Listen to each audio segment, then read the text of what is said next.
Motherfucking trailer number 2.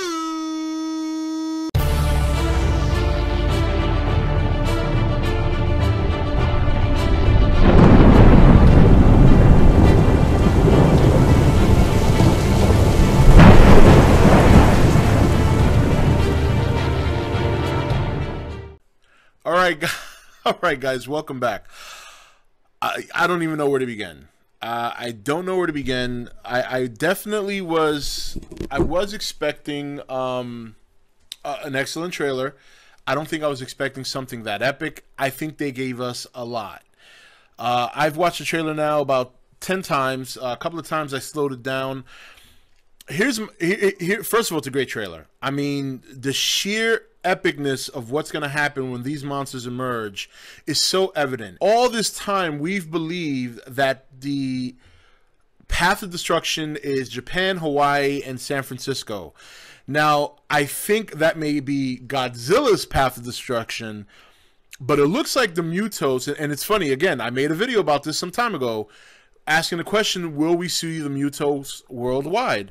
Well, you want to know something? It looks more and more like that may be the case. I think there is probably more than 2 monsters in this movie, because you saw the one clearly flying down from the clouds and the one that's nosedive into the water. The one with the hook. Now, those could be the same monsters, but I don't think so. I'm going to guess that that's not the case.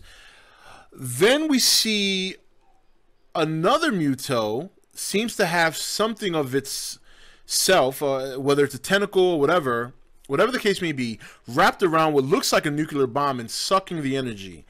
So the theory that I spoke about some time ago in another one of my, and I really got to go back and review my videos because I think I might have hit the nail on the head with the hammer on some of my speculation videos before, which is good and bad.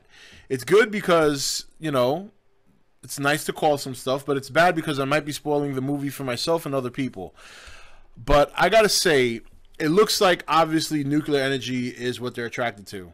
So that might be the motivation for them going after Godzilla. Godzilla awakens and they awaken with him. Now, I don't want to get into too many speculation. This is a trailer review. The traffic, the airplane crash in the middle of nowhere, the destruction, the nuclear station collapsing. So I'm wondering if either a monster's coming out of that or if that just happens on its own. Serizawa looks more and more like he's involved with the Muto. And it looks to me like Cranston might be talking to him based on some of the responses. But again, that's just speculation. The way they cut it to make it seem that way. It sounds like they did already encounter Godzilla in 1954, and they tried to kill him with nuclear bombs, and they had a reverse effect, which tells me that nuclear bombs, not going to happen. They're not going to kill him. I think they come up with another sort of weapon, but that's neither here nor there. The flares being shot at a monster, based on what we have seen so far of Godzilla, I'm guessing that wasn't him they were shooting flares at, but I could be wrong. It could very well be him. But I just got a feeling that's not him. To be honest, I think there were a lot more Muto in this trailer than I think people realize. Obviously, Godzilla was at the end. Obviously, that was him coming out of the water both times. One with the air, you know, the God, I can't even get my words together right now because my adrenaline's still flowing from watching such an epic trailer. Once when he came out of the coast, the other time when he came above where all the ships were, the aircraft carriers. But the other stuff, I don't think was Godzilla. The one that I most notably noticed, and I swear to God, I reversed this at least 10 times. When Aaron Taylor Johnson is running up from the train track, there's a monster that cuts right across the train track and destroys it. Now, if you look at the spikes, they're red and they're curving upward, going almost as if it goes from a low scale to a higher scale, where Godzilla's spikes are straight and they go short, short, long, long, long, and then short. Those spikes, while look very similar, go back, rewind that towards the end of the trailer. Look at those. If you can get a pause shot on those spines, those are not Godzilla spines. They're not. I'm telling you right now, I could be wrong, but I got a really good close look at them, and from everything we've seen of Godzilla so far, those are not his spikes. The spike curves, there's one big spike that curves up at an angle, and it's reddish. Now, that could be the color, but again, if you look at Godzilla spikes compared to what I saw there, I think they're different. Obviously, the claw was a big indication of another Muto. I mean, these could all be the same monster. It could still traditionally be the whole we only use 2 monster deal.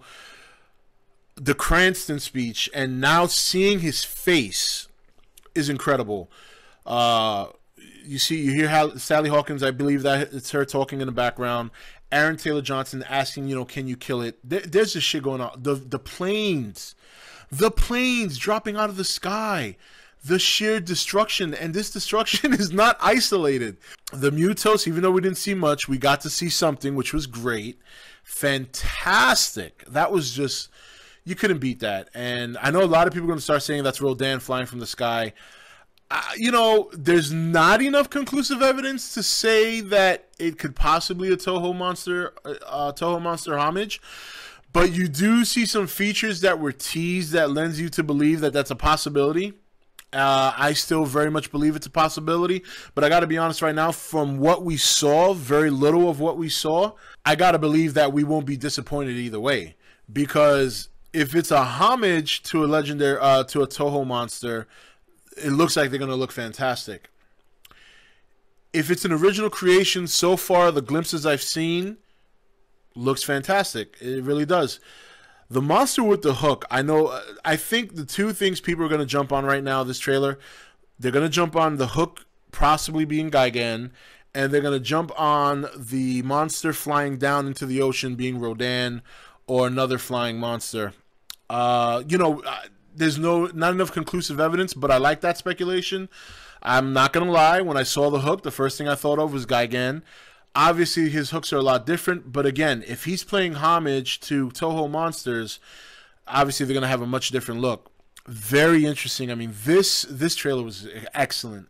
Excellent trailer. I mean, it really makes the first one, it's like pales in comparison. We got a lot of day shots, which I like. I didn't see a lot of rain. I didn't see any rain. I saw a lot of day shots, which I like. And I hope we get a lot of that along with the darkness and the smoky fog with fire and destruction. It just looks like all hell's breaking loose. It looks like the end of the world with monsters. It looks like monsters are rising from the earth and going on a rampage.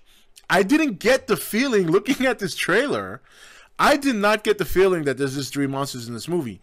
Again, they can cut it up. They can simply cut it up and make it look that way. I'm not saying that they're lying. They said there was going to be 2 monsters, and they're probably right.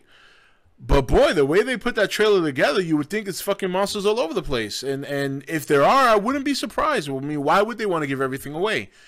And I got to tell you, again, it could be perfect trailer cutting, and that's what it comes down to. But if I had to think the other way and think against the grain, which you guys know I like to do, I would guess if I took every monster image in that trailer that wasn't Godzilla, I saw many different features. All those features can be just 1 or 2 monsters, but there's such good features, and they're so distinct. I mean, they're so unique that to me, they feel like they could each be a feature to a different monster, not necessarily the same feature to 1 or 2. So, but again, I might even have to do a follow-up review because I really want to slow down this trailer and get a really good look and maybe come back with another review, a follow-up review or something. But it was an excellent trailer. I was very, very pleased. What else is there to say? I mean, I'm sure you guys know it was epic. It's nice to know that this movie is very, very much on its way, right around the corner. Watching this trailer, I mean, I could watch this until the movie comes out. If they didn't release another trailer after this, I wouldn't be upset. How could you? That was an incredible trailer. They gave us everything we wanted without giving away the full look of the. Even Godzilla roaring at the end, you really still didn't get a good look at his face. But damn. Incredible. Incredible. Anyway, guys, that's it for this video for now. I may be doing a follow-up later tonight, sometime this week. Don't forget to live stream on Friday night where we're going to discuss the trailer some more. I'm sure by then everybody will have their opinions and speculations on what they expect. Friday night, 9:30 p.m., E.T.N channel, live stream. We're going to do some talking about that. I'll see you guys then. Take it easy. And this is Rob signing off for E.T.N, where we don't do news. We just talk entertainment. Take it easy.